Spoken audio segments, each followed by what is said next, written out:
আসসালামু আলাইকুম ভিউয়ার্স, চলে আসলাম আপনাদের মাঝে আরেকটি নিউ ভিডিও নিয়ে। আজকে আমি আপনাদের সাথে শেয়ার করব গ্রাম অঞ্চলে মাঠে ঘাটে টোকানো শাক দিয়ে মজাদার একটি রেসিপি। আজকে তৈরি করব হেলেঞ্চা শাকের ঘন্ট রেসিপি।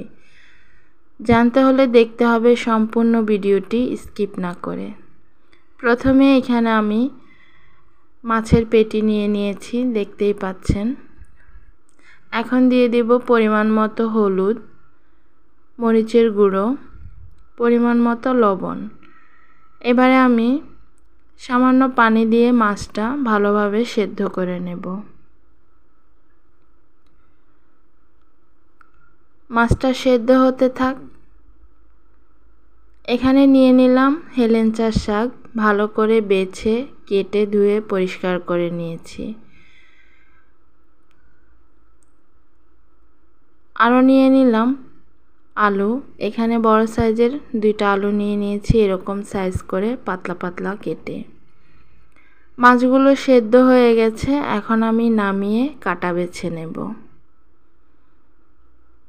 কড়াই বসিয়ে দিলাম, তার মধ্যে দিয়ে দিলাম কেটে রাখা আলুগুলো।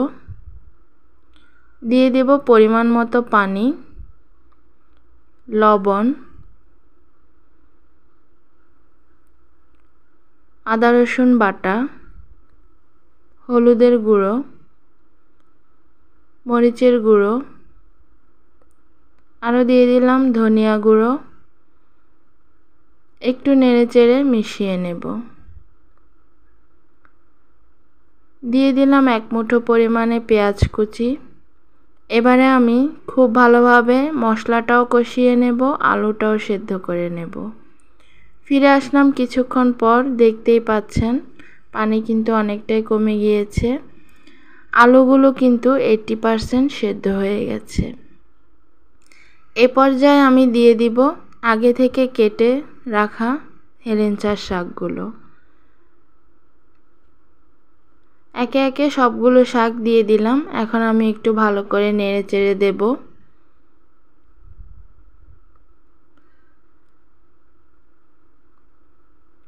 এই তো দেখতে পাচ্ছেন আমি খুব ভালোভাবে নেড়ে চেড়ে দিলাম। এখন আমি শাকটা কমে আসা পর্যন্ত অপেক্ষা করব। চলে আসলাম কিছুক্ষণ পর, শাক কিন্তু অনেকটাই কমে গিয়েছে, দেখতেই পাচ্ছেন। এবারে একটু ভালো করে নেড়ে চেড়ে এখন এর মধ্যে দিয়ে দেব সেদ্ধ করা মাছের ঝোলগুলো, আর দিয়ে দিব মাছটা আমি ভালো করে কাটা বেছে নিয়েছি। এখন দিয়ে দেব 4-5টে কাঁচামরিচ। এবারে খুব ভালো করে নেড়েচেড়ে মিশিয়ে নেব সবগুলো উপকরণ। তার আগে বলে রাখি, আমার ভিডিওগুলো আপনাদের ভালো লেগে থাকলে অবশ্যই আমার চ্যানেলটি সাবস্ক্রাইব করে দেবেন, পাশে থাকা বেল বাটনটি অন করে দেবেন, যেন ভিডিও আপলোড করার সঙ্গে সঙ্গে সবার আগে আপনার কাছে নোটিফিকেশন পৌঁছে যায়। আমার রেসিপিগুলো যদি ভালো লেগে থাকে অবশ্যই লাইক কমেন্ট শেয়ার করে দিবেন, যেন আগামী দিনগুলো আমি এগিয়ে যেতে পারি, আরও সুন্দর সুন্দর রেসিপি নিয়ে আপনাদের সামনে হাজির হতে পারি। অবশ্যই ভুল ত্রুটি হলে ক্ষমা দৃষ্টিতে দেখবেন। এই তো দেখতেই পাচ্ছেন আমি শাকটা খুব ভালোভাবে নেড়েচেড়ে মিশিয়ে দিয়েছি। এখন আমি ঢাকনা দিয়ে ঢেকে দেব 2-3 মিনিটের জন্য। অবশ্যই চুলার আঁচটা হাই ফ্লেমে থাকবে। চলে আসলাম 3 মিনিট পর, দেখতেই পাচ্ছেন ঝোল কিন্তু অনেকটাই কমে এসেছে। এখন আমি খুব ভালো করে নেড়েচেড়ে দেব। শাকটা কিন্তু রান্না হয়ে গেছে, এখন আমি নামিয়ে নেব। কড়াইতে পরিমাণ মতো তেল দিয়ে দিয়েছি, দিয়ে দিলাম 2টা শুকনো মরিচ। এখন আমি শাকের জন্য একটা বাগার তৈরি করে নেব। দিয়ে দিচ্ছি রসুন কুচি, পেঁয়াজ কুচি, আরও দিয়ে দেব 1/2 চামচের মতো আস্ত জিরে। এবারে খুব ভালোভাবে ভেজে নেব ব্রাউন কালার হয়ে আসা পর্যন্ত। দেখতেই পাচ্ছেন বাগারটা কিন্তু রেডি। এখন আমি এর মধ্যে রান্না করে রাখা শাকটা ঢেলে দেব। অবশ্যই চেষ্টা করবেন শাক রান্নায় বাগার দেওয়ার, এতে করে এর স্বাদ কিন্তু অনেকটাই বেড়ে যায়। এবারে আমি খুব ভালো করে নেড়েচেড়ে মিশিয়ে নেব।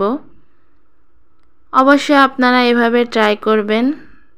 সারমুক্ত ভেজালবিহীন তরতাজা শাক দিয়ে এভাবে একটি রেসিপি যদি তৈরি করেন, আর কোনো কিছুর প্রয়োজন নেই। গরম গরম ভাতের সাথে কিন্তু দারুণ লাগে।